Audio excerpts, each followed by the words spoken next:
Installing dedicated circuits for an aquarium and integrating a generator for backup power involve several important considerations. Two options are compared to help determine the best solution based on flexibility, budget, and reliability. Option 1 involves installing dedicated circuits for the aquarium. This offers reliable power and eliminates the risk of overloading other circuits. It provides the flexibility to power other essential appliances during power outages, such as lights, phone, and televisions. However, it is more expensive to install than option 2 due to the additional wiring and subpanel required. It also requires a larger generator to power all connected appliances. Option 2 is more cost-effective to install, as it does not require a subpanel or additional wiring. It potentially removes the need for a larger generator, as only the aquarium, furnace, and refrigerator would be powered. On the other hand, it limits flexibility in powering other appliances during power outages. Aquarium equipment may still be at risk of damage if the generator is not started promptly. Given the desire for flexibility and the budget constraints, option 1 is the better choice. It provides more reliability and flexibility, allowing you to power essential appliances and keep your aquarium safe in the event of an outage. Here is a recommended installation. Firstly, bring in two 20-amp circuits from the main panel to the aquarium area. Secondly, install a 60-amp subpanel near the aquarium. Thirdly, connect the two 20-amp circuits to the subpanel. Fourthly, install a 60-amp transfer switch between the main panel and the subpanel. Fifthly, connect the generator to the transfer switch. This setup allows the aquarium to be powered on either grid power or generator power in the event of an outage. The flexibility of the transfer switch lets you selectively power other appliances while staying within the capacity of your generator. The cost of installation will vary depending on factors such as the distance from the main panel to the aquarium and the availability of existing wiring. Generally, expect to pay around $1,500 to $2,000 for the materials and labor involved. When dealing with electrical work, it is always recommended to consult with a qualified electrician to ensure safety and compliance with local electrical codes. The National Electrical Code, or NEC, provides comprehensive standards for electrical installations. Familiarizing yourself with relevant sections of the NEC, such as those pertaining to branch circuits, overcurrent protection, and generator installations, is crucial. For example, NEC Section 210 covers branch circuits, detailing requirements for conductor sizing, overcurrent protection, and receptacle placement. Section 240 addresses overcurrent protection, specifying the types of devices allowed and their proper application. Article 702 of the NEC covers optional standby systems, including generators, outlining requirements for installation, wiring, and transfer equipment. When selecting a generator, consider its continuous output power, surge capacity, and fuel type. Ensure the generator is properly sized to handle the anticipated load, taking into account the starting requirements of motors and other inductive loads. A transfer switch is essential for safely connecting a generator to your home's electrical system. It prevents backfeeding, which can endanger utility workers and damage equipment. Transfer switches are available in manual and automatic configurations. A manual transfer switch requires you to manually switch between grid power and generator power, while an automatic transfer switch automatically detects a power outage and switches to generator power. When installing a subpanel, ensure it is properly grounded and bonded. The grounding system provides a path for fault current to flow back to the source, tripping the circuit breaker and preventing electrical shock. Bonding connects non-current carrying metal parts to the grounding system, ensuring they are at the same potential. The size of the conductors used for the branch circuits and feeder circuits must be adequate to carry the anticipated load. Consult NEC Table 310. 15b16 for allowable ampacities of insulated conductors. Consider voltage drop when sizing conductors, especially for long runs. Voltage drop can reduce the performance of electrical equipment and cause overheating. Use a voltage drop calculator to ensure the voltage of the load is within acceptable limits. Overcurrent protection devices, such as circuit breakers and fuses, protect the wiring and equipment from overloads and short circuits. The size of the overcurrent protection device must be matched to the ampacity of the conductor it protects. Avoid oversizing overcurrent protection devices, as this can lead to overheating and fire. Receptacles installed in wet or damp locations, such as near an aquarium, must be ground fault circuit interrupter, or GFCI, protected. A GFCI detects ground faults and quickly de-energizes the circuit, preventing electrical shock. Test GFCI receptacles monthly to ensure they are functioning properly. Ensure all wiring is properly installed and supported. Use appropriate wiring methods such as non-metallic sheath cable or NM cable, or electrical metallic tubing, or IMP, depending on the application and local codes. Securely fasten wiring to studs, joists, or other structural members using cable staples or conduit hangers. When working with electrical equipment, always follow safe work practices. De-energize circuits before working on them. Use insulated tools and wear appropriate personal protective equipment, or PPE, such as safety glasses and gloves. If you are not comfortable working with electricity, hire a qualified electrician to perform the work. Obtaining necessary permits and inspections ensures the work complies with local codes and regulations. Contact your local building department to determine the permit requirements for electrical work. Schedule an inspection after the work is completed to ensure it meets code requirements. Keep detailed records of all electrical work performed, including wiring diagrams, equipment specifications, and inspection reports. This information can be helpful for future maintenance and troubleshooting. Regularly inspect electrical equipment for signs of damage or wear. Replace damaged or worn components promptly to prevent electrical hazards. Keep electrical panels and equipment clean and free of obstructions. Avoid storing flammable materials near electrical equipment. By carefully considering these factors and following safe work practices, you can ensure a safe and reliable electrical system for your aquarium and home. It is important to consult with a qualified electrician to ensure the work is performed correctly and complies with local codes. This information is for general guidance only and should not be considered a substitute for professional electrical advice.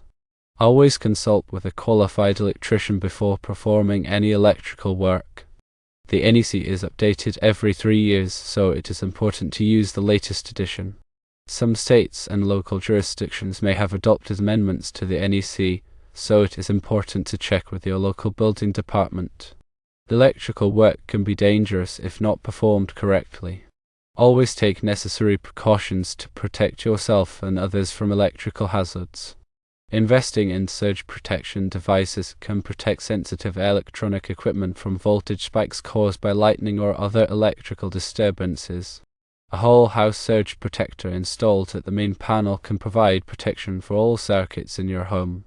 Individual surge protectors can be used to protect specific pieces of equipment, such as computers and televisions.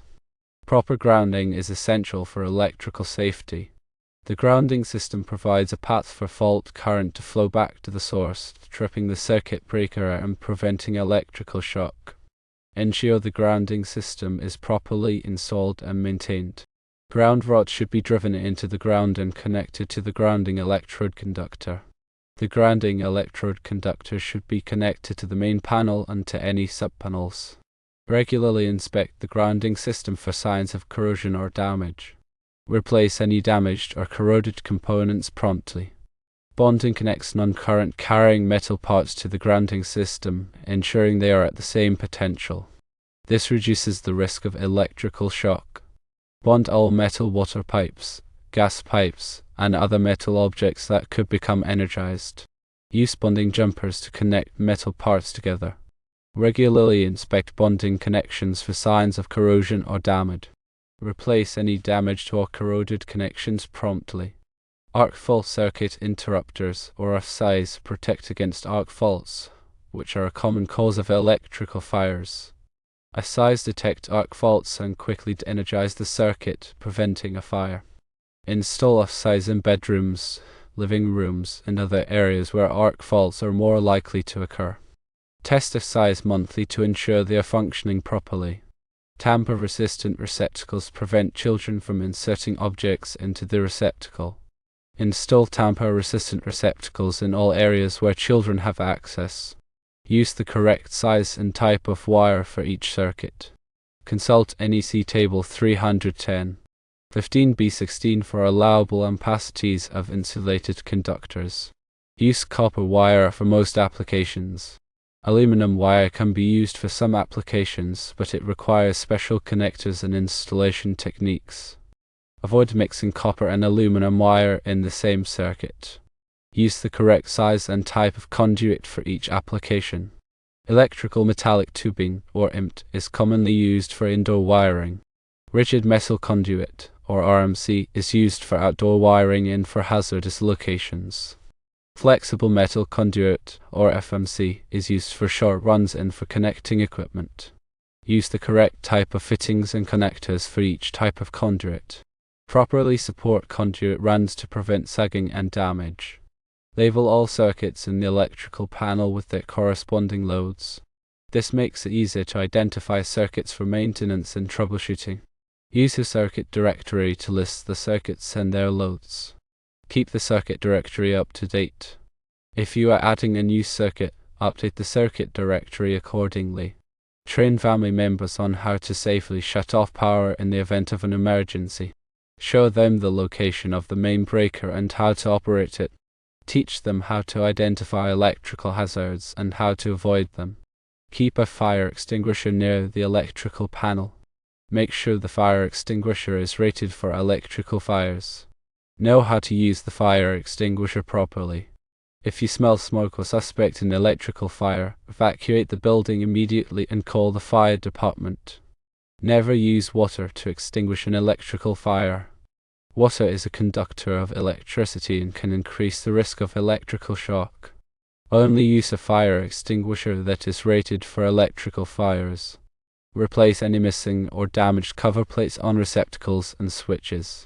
Cover plates protect against accidental contact with live electrical parts. Use tamper-resistant cover plates in areas where children have access. Avoid overloading circuits. Overloading circuits can cause overheating and fire. Do not plug too many appliances into the same circuit. Use a power strip with a built-in circuit breaker to protect against overloads. If a circuit breaker trips frequently, investigate the cause and correct the problem. Do not simply reset the circuit breaker without addressing the underlying issue. Consider using energy-efficient appliances and lighting to reduce your electrical consumption. Energy-efficient appliances and lighting use less electricity and can save you money on your utility bills. Look for the Energy Star label when purchasing appliances and lighting. Install dimmer switches to control the brightness of lighting and save energy. Turn off light when you leave a room. Unplug electronic devices when they are not in use. Even when turned off, electronic devices can draw a small amount of power, known as phantom load. Phantom load can add up over time and increase your energy consumption. Consider installing a smart thermostat to control your heating and cooling system. A smart thermostat can learn your habits and adjust the temperature accordingly, saving you energy and money. Have your electrical system inspected periodically by a qualified electrician. A periodic inspection can identify potential problems before they become serious. Schedule an inspection at least every 3 years. Be sure to inform the electrician of any changes or additions you have made to your electrical system. Keep the electrical panel accessible and free of obstructions. The electrical panel should be easily accessible in case of an emergency. Do not block the electrical panel with furniture or other objects. Keep the area around the electrical panel clean and free of debris. Avoid running extension cords across walkways or under rugs. Extension cords can be a tripping hazard and can be damaged by foot traffic or furniture. If you must use an extension cord, use a heavy-duty extension cord that is rated for the load. Do not overload extension cords. Inspect extension cords regularly for damage. Replace any damaged extension cords promptly. Use extension cords only for temporary use. Do not use extension cords as a permanent wiring solution. If you need a permanent wiring solution, install a new receptacle. Be aware of the location of underground utilities before digging. Before digging, call 811 to have underground utilities marked. Dig carefully around underground utilities to avoid damaging them. If you damage an underground utility, call the utility company immediately. Never attempt to repair an underground utility yourself.